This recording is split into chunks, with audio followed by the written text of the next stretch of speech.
Today, we are diving into incredible global culinary influence of China, a country whose flavors have shaped kitchen all around the world.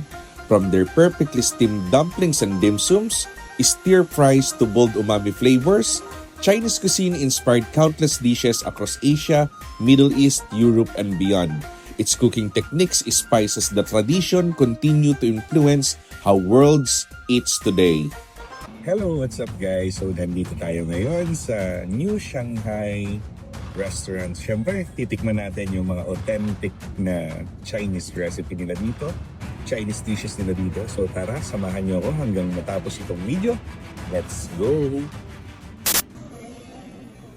And of course, ngayon samahan niyo ko upang tikman ang ilan sa kanilang mga specialty na talaga nga namang pasok na pasok sa ating panlasa at syempre sa ating mga bulsa.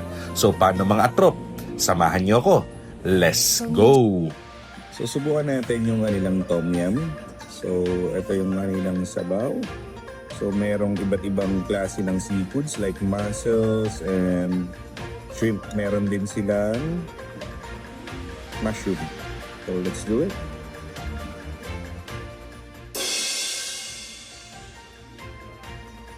Maasim, lasang sinigang.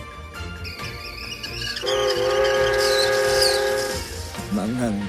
Yun ang masasabi ko. May kamot. So let's try yung kanilang chicken truffle xiaolongbao. Siyempre, ingatan natin yung pagkain nito kasi meron siyang soup. Una, siyempre, pwede natin butasin muna. Higutin niyo yung sabaw parang balot.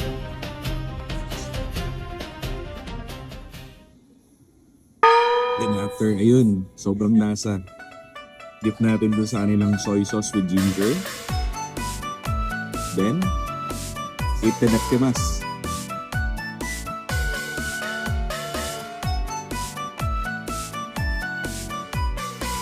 Maingat, masarap, malasa.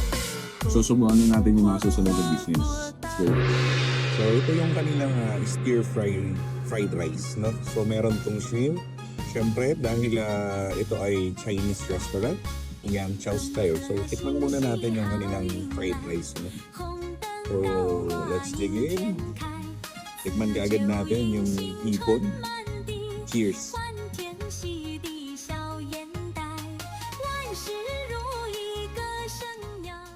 Panalo, no? Malambot yung hipon niya.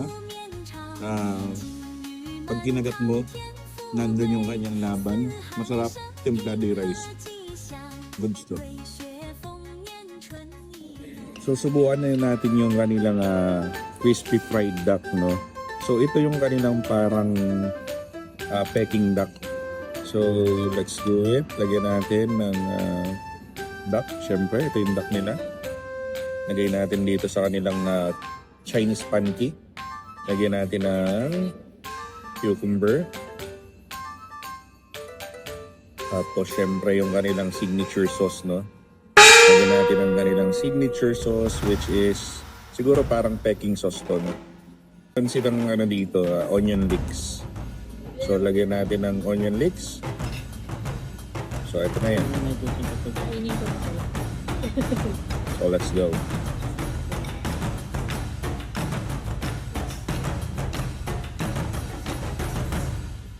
Lami kaayo. And finally, titigman natin yung kanilang pancit. Stir-fried noodles nila. So, vegetarian style. So, merong tengan taga, merong broccoli. Yung broccoli, kapatid ko ni Sis Collie. Okay? May carrots din. And meron din cheese. Yeah. So, ang tawag dito, chicharo.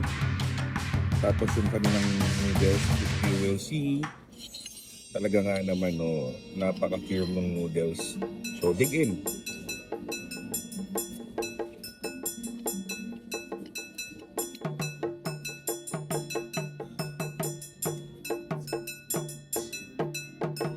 Tama naman, hindi maalat. Medyo matamang. So, masarap. So after natin natikman yung kanilang mga pagkain, tutuloy na natin to kasi gutom na talaga kami, no? Hindi na makakapagpigil yung gutom. So samahan nyo kami hanggang matapos yung video. Maraming salamat guys. Lagi natin tatandaan na mag-iingat tayo lagi. Stay safe, God bless, and a peace.